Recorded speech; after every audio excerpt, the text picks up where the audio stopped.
Bonsoir à toutes et à tous, bienvenue sur notre chaîne YouTube de l'Église évangélique Grand Lyon Ouest. Je vous espère en pleine forme. Voilà, j'espère que tout ce temps se passe bien par la grâce de Dieu, quel que soit l'endroit où vous êtes. Sans plus tarder, voilà, on va prier, on va recommander ces moments au Seigneur. Vous pouvez vous joindre à moi. Je vous invite justement à vous joindre à moi pour présenter ces moments au Seigneur. Je crois que ça va être encore des moments bénis, des moments où l'Esprit de Dieu va agir là où vous êtes. Il va vous toucher, il va sauver, il va guérir, il va libérer et il va affranchir. C'est ce que veut le Seigneur Jésus-Christ, c'est ce qu'il veut. Amen. Seigneur, je te bénis pour ce temps où nous pouvons encore proclamer l'Évangile, quelles que soient les circonstances. Quelle que soit la situation, Seigneur, nous proclamons le nom de Jésus, ce nom qui est glorieux, qui est beau, qui est tout-puissant. Et je te demande dans cette soirée encore de bénir ton peuple, de bénir toutes les personnes qui se connectent, Seigneur, sur cette chaîne pour entendre parler de toi, toi seul, Seigneur. Merci de me conduire, de bénir cette soirée, sauve, guéris, libère, au nom puissant de Jésus de Nazareth. Merci Seigneur pour toutes les choses que tu vas faire. Amen et Amen. Gloire à notre Seigneur Jésus. Nous allons chanter quelques chants et pour disposer nos cœurs et acclamer le nom de notre Seigneur Jésus-Christ. Alléluia.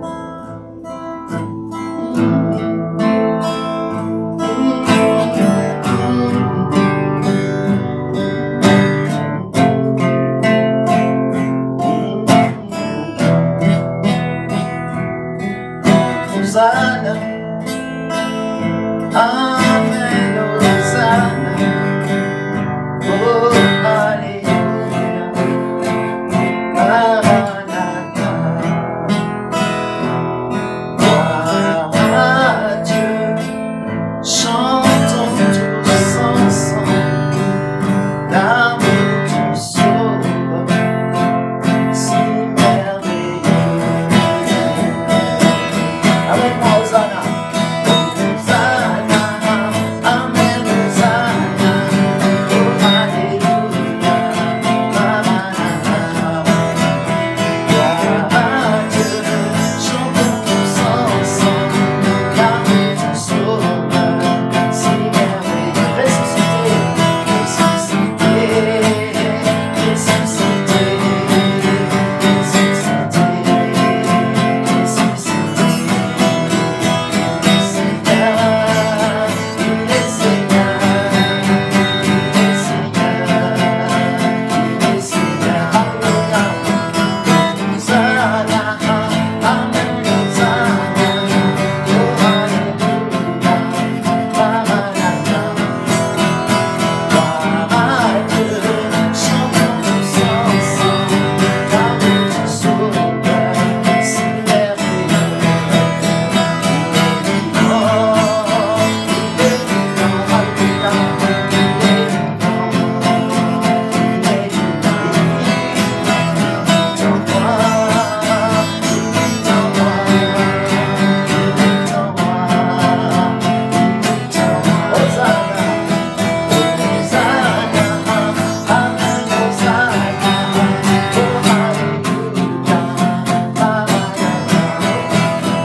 Merci Seigneur. Que ton nom soit béni, Jésus. Que ton nom soit loué, que ton nom soit sanctifié. Ils ont mis le maître sur la croix. Et d'ailleurs, c'est ce que nous allons voir. J'aimerais aller avec vous, pour ceux qui ont la parole de Dieu, sinon pour les autres, merci de suivre avec moi. Excusez-moi, je vais juste prendre mes lunettes.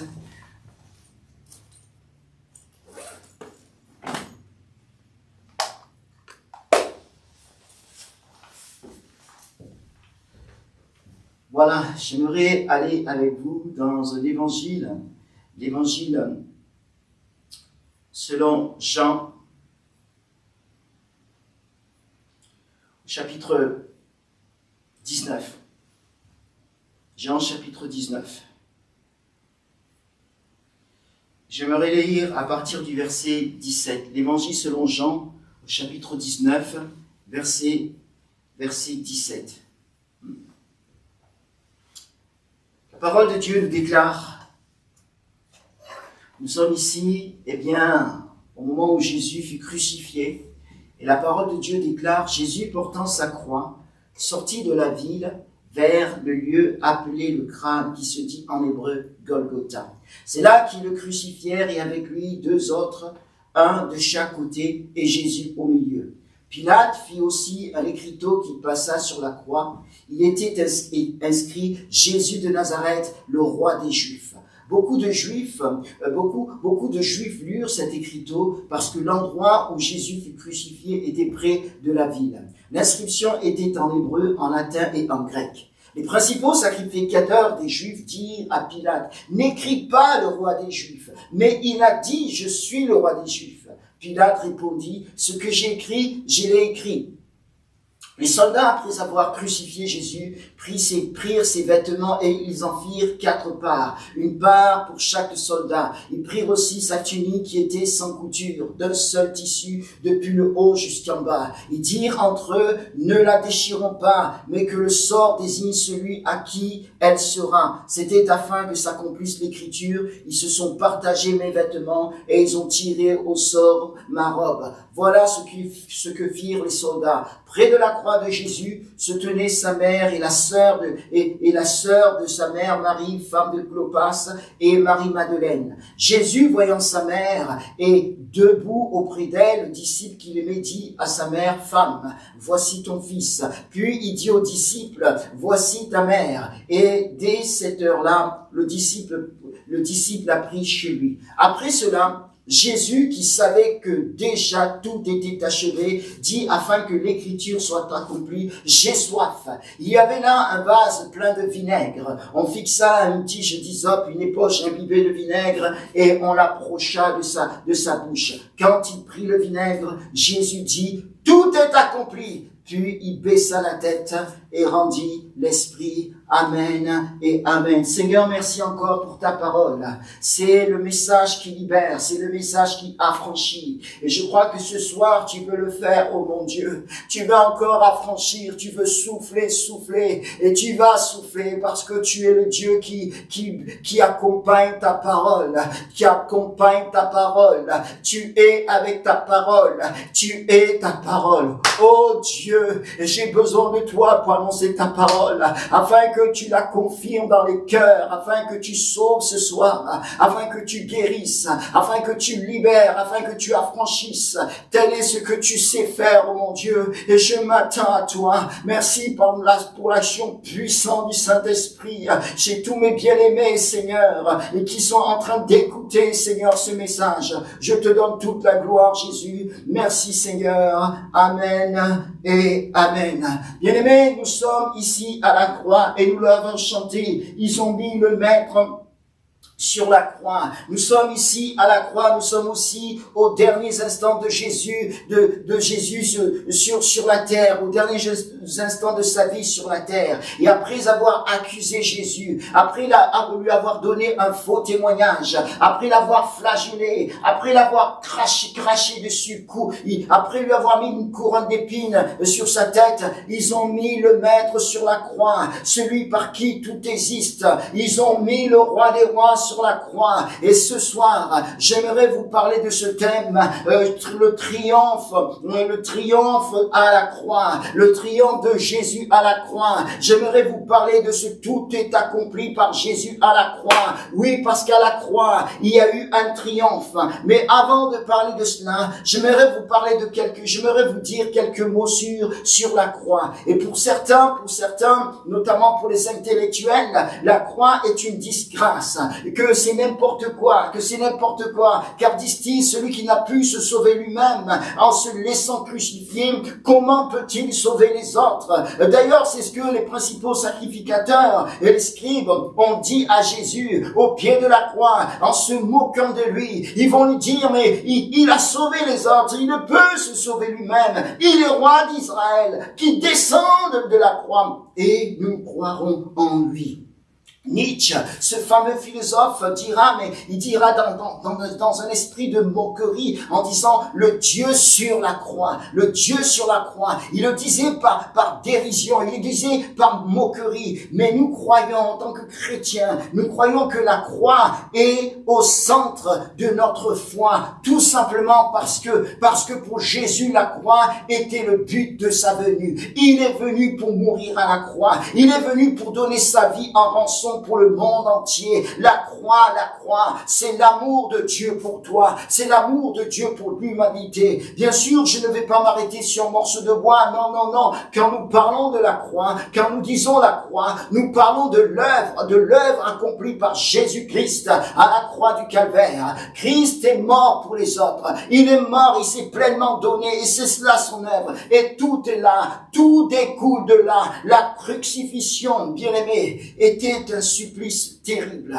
commun à divers peuples de l'Antiquité. On le trouvait chez les Phéniciens, on le trouvait également chez d'autres peuples. Et après sa condamnation, le criminel était flagellé avec un fouet lanière de cuir, puis était contraint de porter la traverse de sa croix. Donc lorsqu'on le flagellait, nous voyons que des morceaux de peau, s'arrachaient de la personne. Et après, il portait sa traverse comme un esclave jusqu'à l'endroit de son exécution. De son exécution, généralement c'était à l'extérieur de la ville. Et là, on le déshabillé, on le couchait à terre avec la traverse de la croix sur ses épaules et on le liait ou on le clouait, on clouait ses bras, on clouait ses mains, on soulevait alors la croix que l'on fixait à la verticale pour que les pieds de la victime qui étaient liés ou cloués ne touchent pas le sol.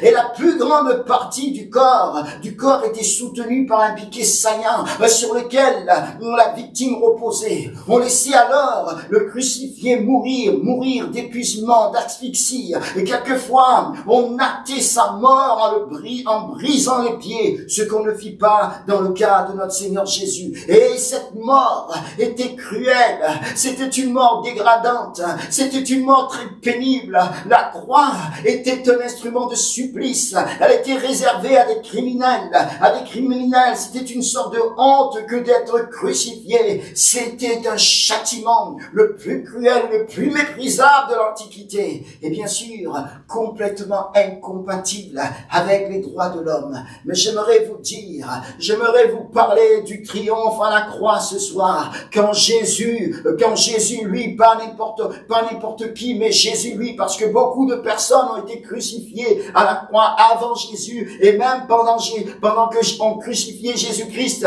il y avait deux brigands, l'un à sa gauche, l'un à sa droite. Mais j'aimerais vous parler du triomphe à la croix quand Jésus, lui, pas un autre, quand lui est mort à la croix, parce que lui était différent. Cet homme qui était sur la croix au milieu des deux autres brigands était différent. Et nous allons le voir. Jésus s'est humilié. Il s'est humilié. Lui, le Dieu fait chair. Lui, le pain de vie. Lui, le Dieu tout-puissant, le prince de la paix. Il va s'humilier pour mourir à la croix. Lorsque nous lisons dans Philippiens chapitre 2 verset 8, il s'est humilié lui-même en devenant obéissant jusqu'à la mort sur la croix.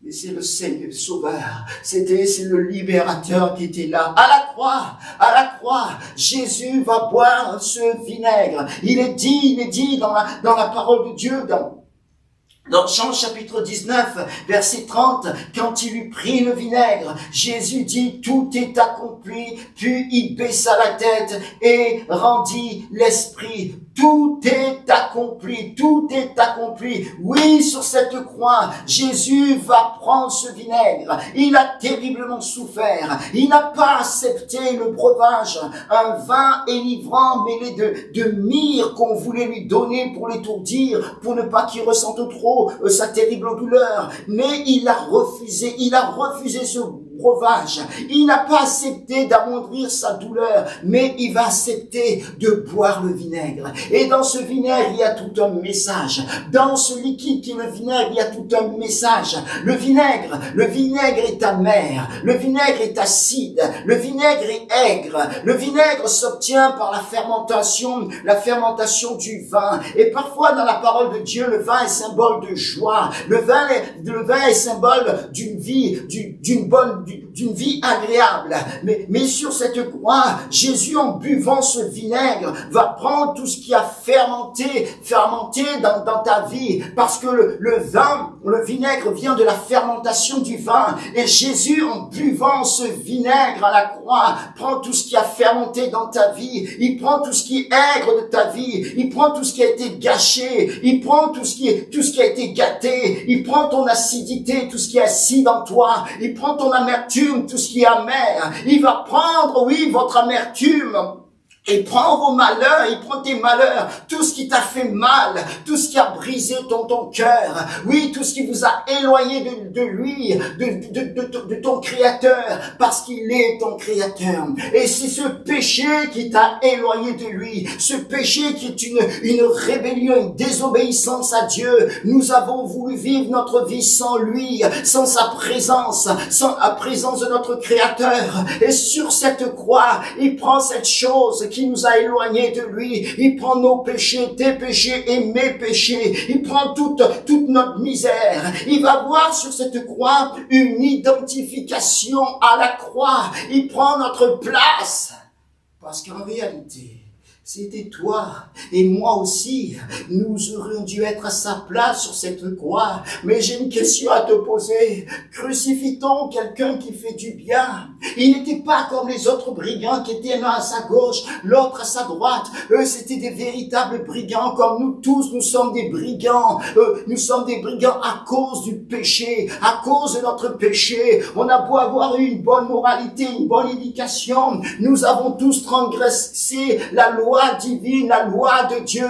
Nous sommes tous en rébellion contre Dieu et par conséquent, nous sommes tous des brigands sur cette chaise, ce banc de condamnation où on nous pointe du doigt, on nous dit coupable, comme ces deux brigands qui étaient sur la croix avec lui. Mais je reviens à ma question, crucifie-t-on quelqu'un qui fait du bien? Nous disons, dans la parole de Dieu, dans l'évangile, selon Luc, au chapitre 7, verset 20, regardez ce que fait Jésus. Il est dit qu'arrivé auprès de lui, c'était les disciples de Jean-Baptiste, parce que Jean-Baptiste, j'ai déjà eu l'occasion de partager ce passage avec vous. Il était en prison et il savait pas ce qui se passait. Les autres étaient secourus, mais pas lui. Et il envoie des disciples vers Jésus. Et arrivé auprès de lui, ces hommes dirent, Jean-Baptiste nous a envoyés vers toi pour dire, es-tu celui qui doit venir ou devons-nous en attendre d'autres? Et écoutez, à l'heure même, Jésus guérit plusieurs personnes de maladies, d'infirmités et d'esprits mauvais. Et il rendit la vue à de nombreux aveugles. Il leur répondit, allez rapporter à Jean ce que vous avez vu et entendu.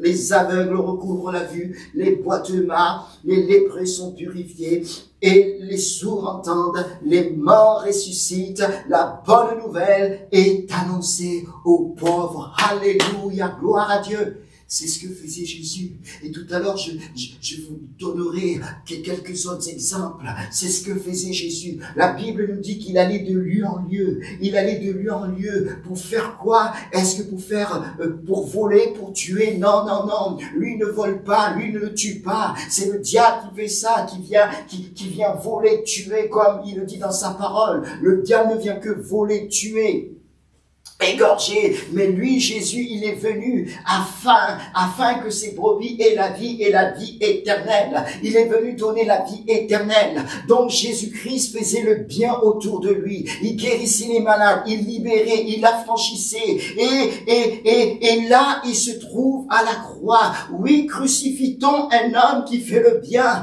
Mais non, la Bible nous dit, oui, dans Jean 19:30, quand il eut pris le vinaigre, Jésus dit, tout est accompli, puis il baissa la tête et rendit l'esprit.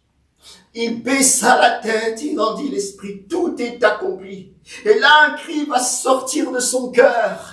C'est un cri qui jaillit de son cœur. Non pas un cri de peur, de crainte, mais c'est un cri de victoire. Tout est accompli. Alléluia. Sur cette croix, c'est un cri de victoire qui est lancé par notre Seigneur Jésus-Christ. Un cri de victoire. C'est le cri de notre héros. Le héros qui s'appelle Jésus. Tout est accompli. Qu'est-ce que ce terme veut dire? Quelle est la signification de cette phrase? Eh bien, tout est accompli. Cela veut dire que tout est achevé, ou encore tout est fini, ou tout est payé. Et c'est là le triomphe à la croix, ou plus exactement, le triomphe de Jésus à la croix. Mais qu'est-ce qui est accompli? Alléluia.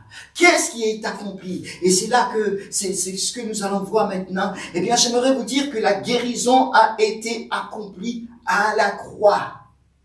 Donc, la maladie est vaincue. Nous lisons dans Matthieu chapitre 8, verset 17, « Il a pris nos infirmités et il s'est chargé de nos maladies. » Amen. Nous allons voir un exemple qui est dans l'évangile selon Marc.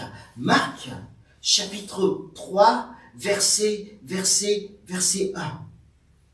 Chapitre 3, verset 1. Donc nous sommes avec Jésus. Et la Bible nous dit que Jésus entra de nouveau dans la synagogue. Et il s'y trouvait un homme qui avait la main sèche. Il observait Jésus. Alors, ils observaient Jésus pour voir s'il le guérirait le jour du sabbat, afin de pouvoir l'accuser. Et Jésus dit à l'homme qui avait la main sèche, « Lève-toi, là au milieu. » Puis il leur dit, « Est-il permis le jour du sabbat de faire du bien ou de faire du mal, de sauver une personne ou de la tuer ?»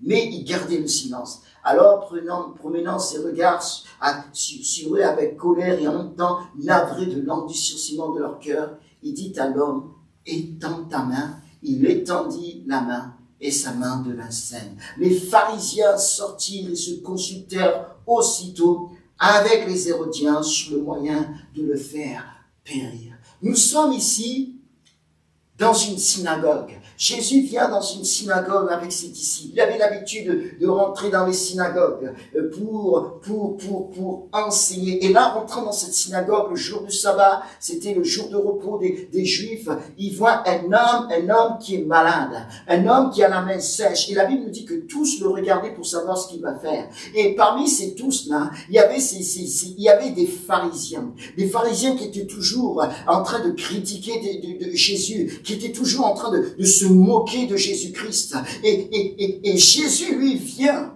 Il vient non pour faire des sacrifices, pour amener une religion, pour amener des rituels. Non, il vient parce que lui, il a compassion. Il vient parce que lui, il est amour.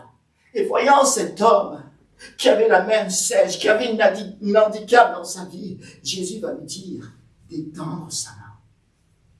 Et cet homme va avoir foi, va étendre sa main. Et cette main qui était sèche va redevenir saine, comme l'autre. Alléluia. Cet homme handicapé qui ne pouvait plus travailler, parce que la main dans la parole de Dieu est le symbole de l'action, du travail. Cet homme donc qui était privé de beaucoup de choses, eh bien, va être complètement guéri. Et ces pharisiens, mes bien-aimés, ces pharisiens qui eh bien, se moquer de lui, comme je disais tout à l'heure. C'était un jour de sabbat, c'était le jour de repos, et à l'époque du Christ, les pharisiens mettaient des prescriptions ridicules à propos du sabbat, interdisant même des gestes de miséricorde, et combattant Jésus parce qu'il opérait des guérisons le jour du sabbat, le jour de repos. Or, les pharisiens ne regardaient point comme illégal le sauvetage d'un bœuf, d'un âne, d'une brebis, le jour du sabbat, jour où les Juifs ne manquaient pas d'abreuver leur bétail. Et pourtant, cet homme qui était malade, eux, ils auraient aimé que cet homme, les pharisiens auraient souhaité que cet homme reste malade. Mais Jésus, lui, non. Il vient et il guérit. Il le guérit complètement. Alléluia. Il allait de lieu en lieu.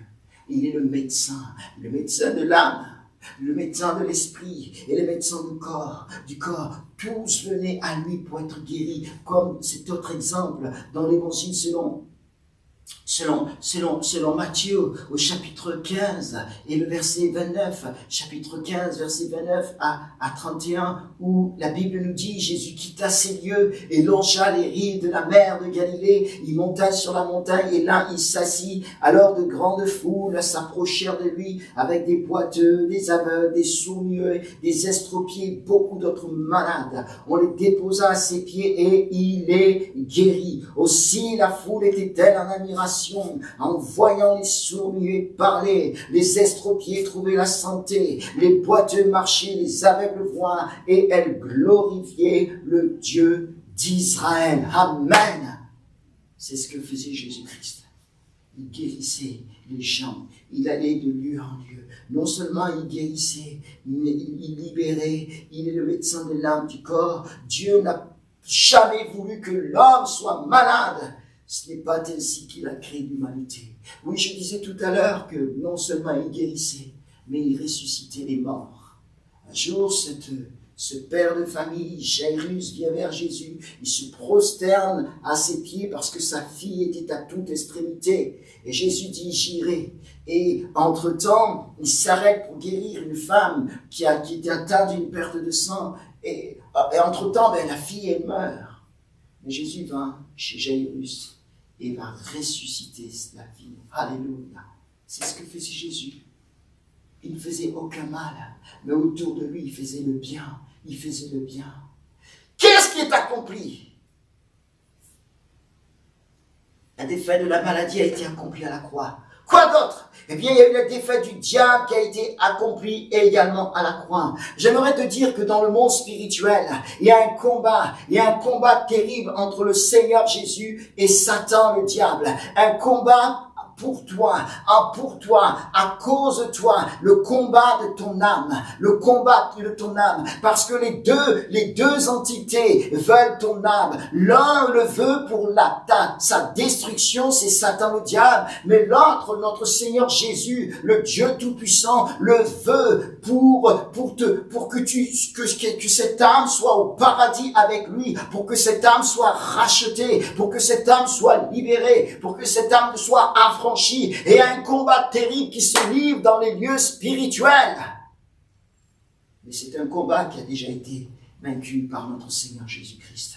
Et sur cette croix, le diable a été vaincu. La défaite du diable a été accomplie. Alléluia. Lui, le prince de ce monde, il a été vaincu. Le prince des ténèbres, l'accusateur des frères, le destructeur a été détruit. La Bible déclare dans l'évangile selon Marc, au chapitre 1er, versets 23 à 26, que Jésus va rentrer dans une synagogue. J'aimerais juste vous le lire.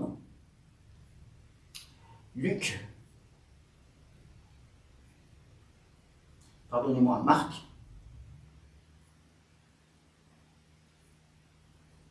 Chapitre 1er, verset 23. Où il est dit, il se trouvait justement dans leur synagogue un homme possédé d'un esprit impur et qui s'écria, « Que nous veux-tu, Jésus de Nazareth? Tu es venu pour nous perdre. Je sais qui tu es, le Saint de Dieu. » Jésus le menaça. Jésus le menaça. « Tais-toi et sors de cet homme. » l'esprit impur sortit de cet homme, dans une conviction et en poussant un grand cri. Donc nous sommes ici, en face. Il y avait parfois des rencontres de puissance comme cela. Et dans cette synagogue, il va y avoir une rencontre de puissance. Alléluia. Une rencontre de puissance. Jésus contre Satan, contre ces démons. Ce sont ces démons, les démons de Satan, un esprit impur qui possédait cet homme. Mais Jésus est venu libérer. Nous voyons qu'il est dans une synagogue. Sa religion n'a pas pu le sauver. Et comme je le dis souvent, je ne prêche pas une religion. Moi-même, j'ai horreur de la religion, quelle que soit. J'ai toujours eu horreur de la religion, bien avant même de donner mon cœur à Jésus-Christ. Et c'est pour ça que je bénis Dieu, parce que ce n'est pas une religion que j'ai rencontrée. C'est Jésus-Christ que j'ai rencontré. Les religions sont faites de rites, de rituels, de ceci, de cela. Mais ce soir, je vous parle d'une personne, Jésus, qui peut transformer vos vies intégralement. Intégralement, il transforme. Alléluia. Jésus rentre dans cette synagogue, il va avoir une confrontation de puissance. Cet homme, l'esprit qui était en lui, va être dérangé, parce qu'il va voir le maître. Alléluia. D'ailleurs, il crie, mais que nous veux-tu? Que nous veux-tu? Jésus de Nazareth, ils le reconnaissent. Ils savent que c'est le Sauveur, ils savent que c'est le Seigneur. Ils ont peur, ils tremblent. Ils savent que leur règne dans la vie de cet homme est fini, fini. Et Jésus menaça cet esprit impur. Sors! Et cet homme a été complètement libéré. Alléluia. Mais mes bien-aimés, à la croix, Jésus va dépouiller les puissances des ténèbres. C'est pour ça que Colossiens, je vous lis ce passage, Colossiens chapitre 2 verset 15 dit, il a dépouillé les principautés, les pouvoirs et les a publiquement livrés en spectacle en triomphant d'eux par la croix. Que le nom de notre Seigneur Jésus-Christ soit béni. Et enfin, qu'est-ce qui est accompli à la croix? Le salut. Ça veut dire que le péché est vaincu. Ce péché dont je vous parlais tout à l'heure, ce péché finalement qui nous a éloignés de notre Créateur, ce péché a été vaincu. Lui seul, Jésus, a le pouvoir de pardonner les péchés. Et je voulais partager déjà une fois où cet homme vient, on l'amène, il est malade, on l'amène sur un grabat, une civière de l'époque. Et Jésus va d'abord regarder à la maladie de son cœur. C'est le péché. Et le péché est une maladie qui atteint notre cœur. On ne le voit pas physiquement, il est invisible, mais il se manifeste à travers nos actions, il se manifeste à travers nos paroles, il se manifeste à travers diverses choses, à travers nos pensées, nos regards, etc. Jésus, voyant cet homme, dira, tes péchés te sont pardonnés. Il a le pouvoir de pardonner les péchés. Et il a pardonné le péché de cet homme. Amen. La Bible nous dit dans Luc chapitre 19, verset 10, car le Fils de l'homme est venu chercher et sauver ceux qui étaient perdus. Il est venu chercher et sauver ceux qui étaient perdus. La Bible nous dit, car le salaire du péché, c'est la mort. Et Jésus est venu nous libérer du poids de ce péché. Oui, le Fils de l'homme est venu chercher et sauver ceux qui étaient perdus. Il a accompli l'œuvre du salut, car toute créature humaine est perdue à cause du péché. Et il faut s'être vu perdu pour apprécier le fait d'être sauvé. Il faut se reconnaître pécheur devant Dieu. Peut-être que tu te dis que tu es quelqu'un de bien et que tu n'as jamais péché. Oh, détrompe-toi. Tous ont péché et sont privés de la gloire de Dieu. Un simple mensonge est un péché. Une simple petite chose qui n'est pas à la gloire de Dieu est un péché. Oui, mais bien aimé, peut-être que tu te crois bien, mais toi et moi, nous sommes des êtres pécheurs. Et pour ma part, je bénis Dieu parce qu'il m'a racheté.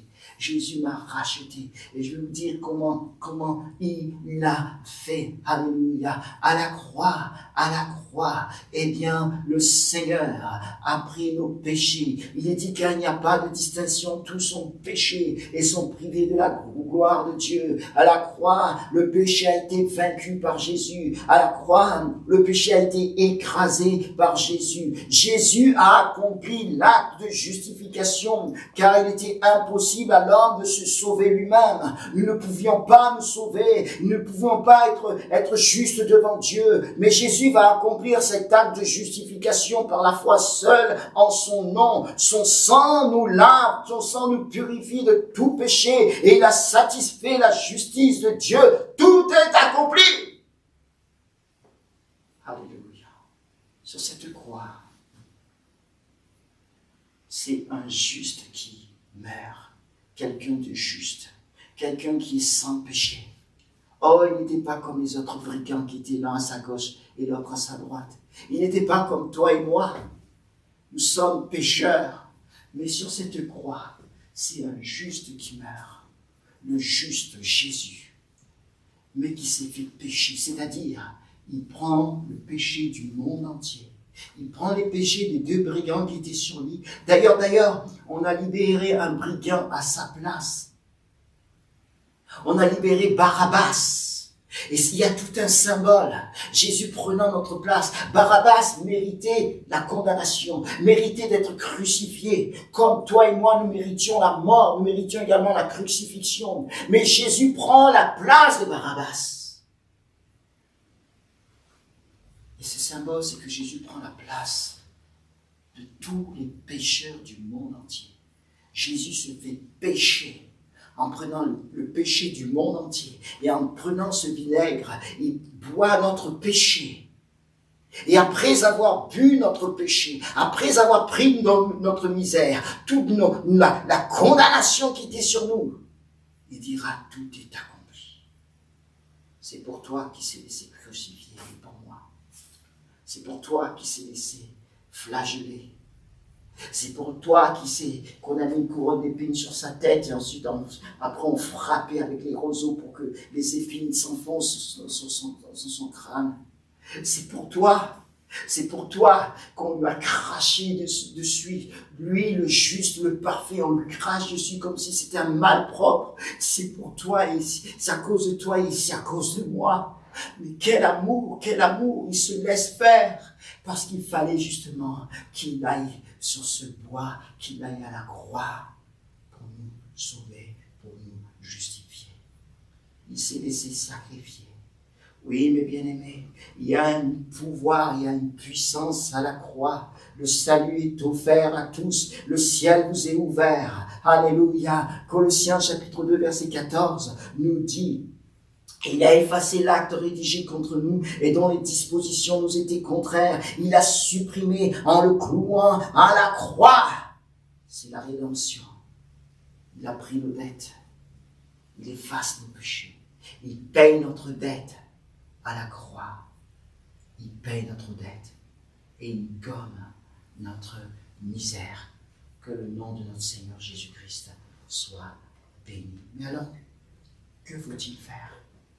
Il meurt à la croix. Il y a une puissance, il y a un triomphe. Triomphe parce que, comme je le disais, alléluia, la maladie a été vaincue. Triomphe parce que, comme je le disais, le diable a été vaincu. Lorsque Jésus-Christ a crié, tout est accompli. Oh, certainement, il y a eu un autre cri dans le monde spirituel des ténèbres, le cri du diable, parce qu'il reconnaît ça, qu'il voit sa défaite, Tout est accompli. Et seul le Sauveur, Jésus, dans le monde, sur toute la surface de la terre, a pu dire, tout est accompli. Alléluia. Seul lui a pu le dire. Aucun autre n'a pu le dire. Aucun autre n'a pu faire également l'acte qu'il a fait. Tout est accompli. Ça veut dire qu'aujourd'hui, tu peux être sauvé. Tu peux être acheté. Tu peux être libéré. Tu peux être affranchi. C'est le triomphe à la croix, tout est accompli. Jésus va faire une œuvre de restauration, une œuvre de réconciliation, une œuvre de rétablissement de l'homme devant Dieu. Amen. Mais alors, je reviens à cette autre question. Que faut-il faire? Viens à Jésus ce soir. Viens te cacher en lui. Viens à Jésus, le grand triomphateur de la maladie, le grand triomphateur du diable, le grand triomphateur du péché. Oui, oui, que faut-il faire? Viens à lui.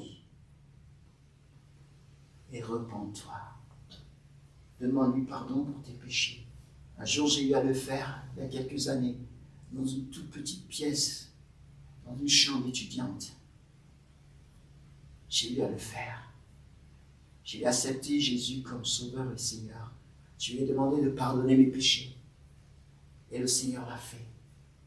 Il l'a fait. Amen. Et il veut le faire pour toi, qui que tu sois. Quel que soit le village où tu te situes, la ville où tu te situes, le pays où tu te situes, que ce soit en France ou ailleurs, Jésus veut te pardonner. Alléluia. Aie foi ce soir en Jésus. Demande-lui pardon pour tes péchés. Seul Jésus, l'avocat, notre défenseur, alléluia. Il est le défenseur, notre avocat qui a plaidé pour nous. On mérite d'aller en enfer, mais il a plaidé pour nous. Il a pris notre place en disant non, tu n'iras pas à l'enfer parce que j'ai payé pour toi.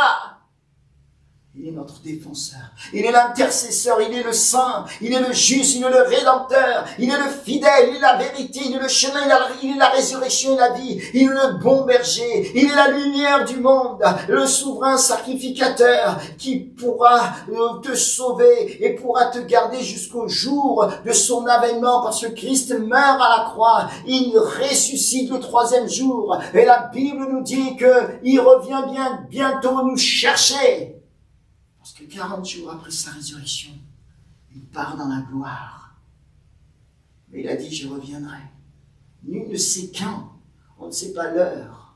On ne sait pas la seconde. On ne connaît pas le jour. On ne connaît pas l'année. Mais il revient bientôt. Jésus revient bientôt. Mais avant sa venue, il veut rassembler le monde entier autour de la croix parce qu'il veut sauver. Et je m'adresse maintenant à ceux et celles aussi qui ont donné leur cœur à Jésus, mais peut-être qu'ils sont clopins, peut-être qu'ils vivent des moments difficiles ou sont sur un chemin un peu délicat. Eh bien, le Seigneur veut rassembler. Il dit, veillez, veillez, veillez et priez. Parce qu'il revient bientôt. La trompette va sonner. Les cieux vont s'ouvrir. Et descendra le Rédempteur dans la gloire. Et nous, les morts en Christ, vont ressusciter. Alléluia. Et nous, les vivants, nous serons transformés en un clin d'œil. Ensuite, nous partons ensemble. Nous partons ensemble pour le rejoindre, lui, dans les airs. Il veut rassembler autour de la croix. Il veut rassembler autour de la croix. Parce que c'est à la croix que tout fut accompli. Que le nom de notre Seigneur Jésus soit béni. Alors viens, ce soir, au pied de la croix, au pied de Jésus, et demande-lui pardon pour être sauvé. On va prendre ce chant et ensuite nous allons prier. Alléluia. Oh, merci Jésus.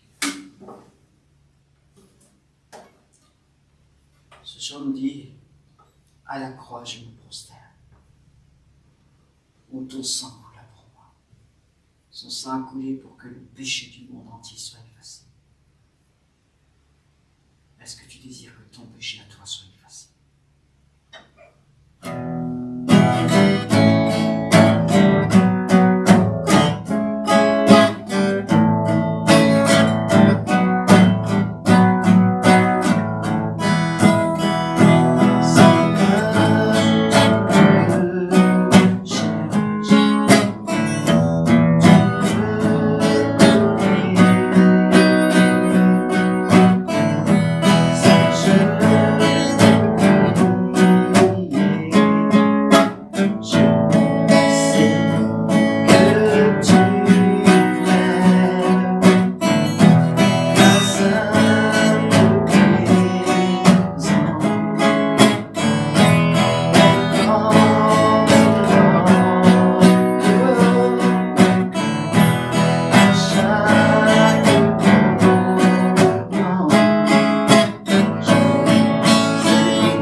Seigneur, merci pour ta parole.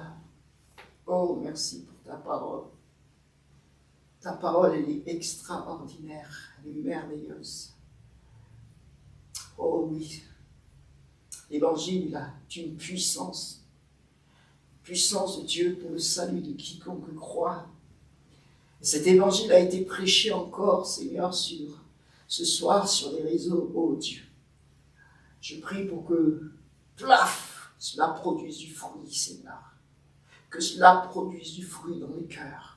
Que beaucoup soient sauvés ce soir, Jésus. Seigneur, mon roi, je n'ai fait que prêcher ce que tu avais mis sur mon cœur. Le triomphe à la croix. Le triomphe à la croix. Parce qu'à la croix, Seigneur Jésus, toi, tu mourais pour donner ta vie en rançon pour beaucoup, Seigneur, pour beaucoup, oh Dieu. Pour moi, le premier, pour beaucoup d'entre nous, Seigneur. Sauve Jésus. Guéris, libère et affranchis. Dans le nom de Jésus de Nazareth. Amen. Alors que nous avons les yeux fermés, j'aimerais inviter tous les chrétiens qui regardent, frères et sœurs, qui ont donné leur cœur à Jésus, d'intercéder pour ces moments, parce que ce sont des moments très importants. C'est une question de vie, de mort et éternelle. De prier pour que beaucoup d'âmes soient sauvées, même si vous n'allez rien voir, mais dans le ciel, vous allez voir. Nous allons voir. Alléluia, alléluia.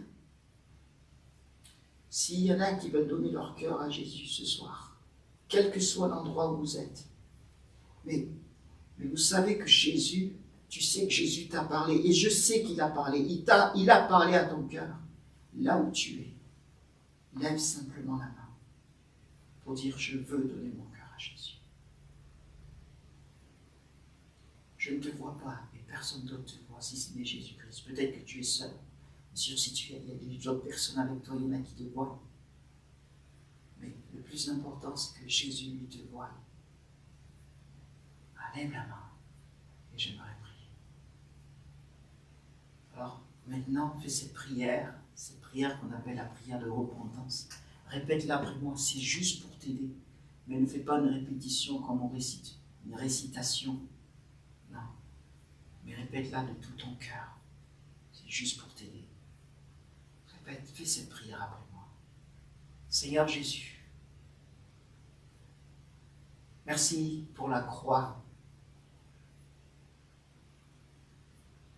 Merci parce que le message de la croix m'affranchit de tous mes péchés, de tout joug.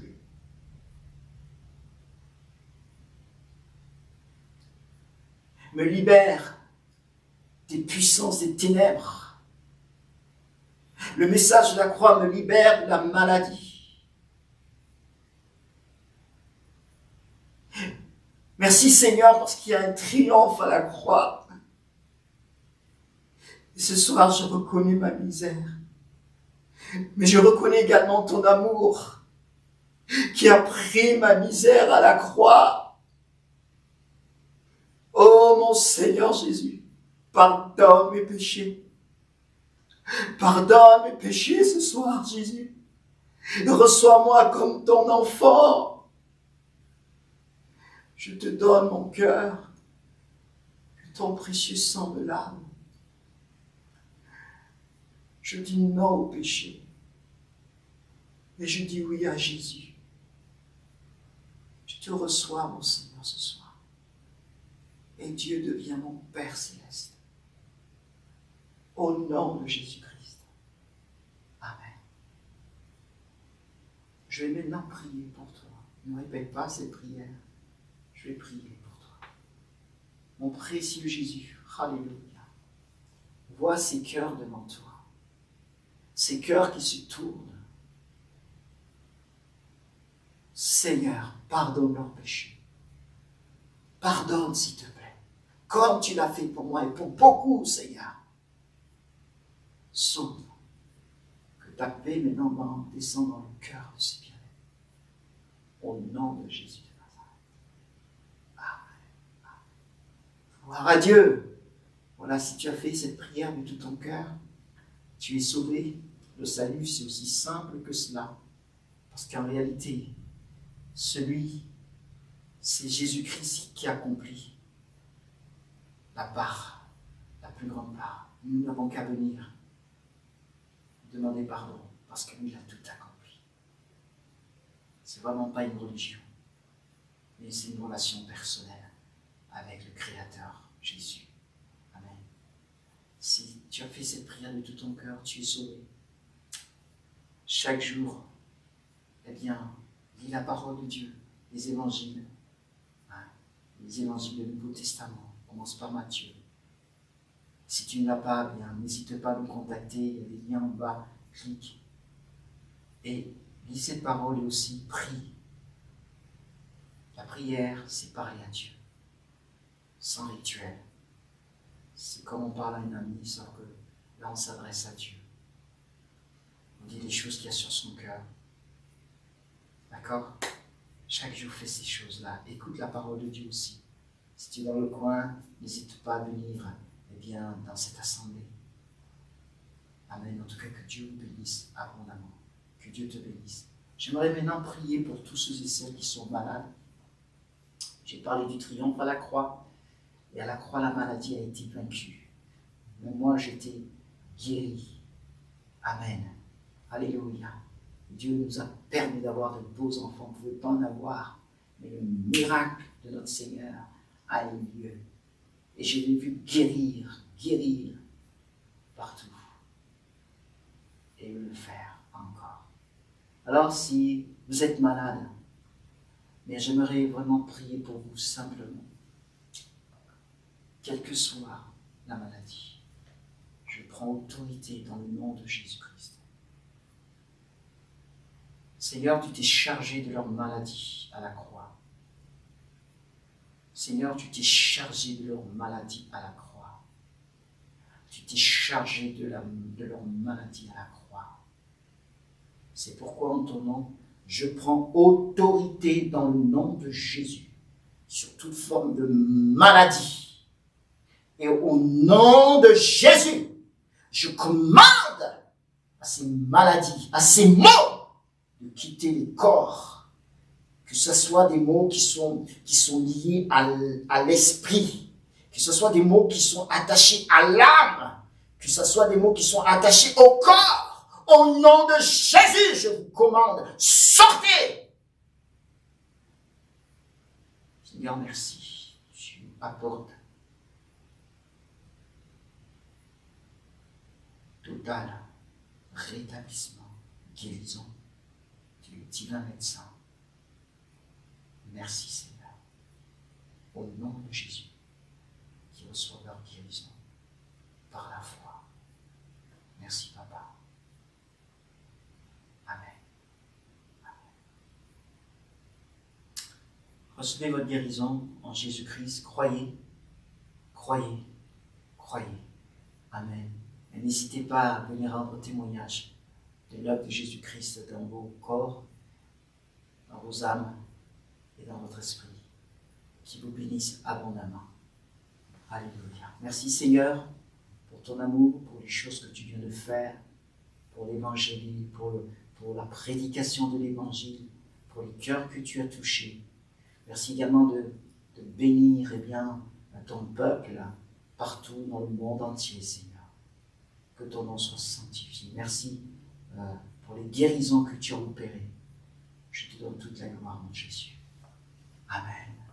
Et Amen. Alléluia. Voilà, nous arrivons au terme de cette soirée et j'aimerais juste faire quelques annonces.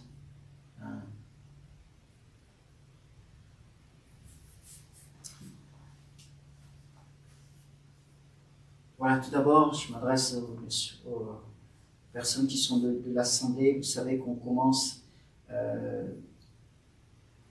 4 jours de jeûne et prière, du jeudi à partir de ce jeudi jusqu'au dimanche.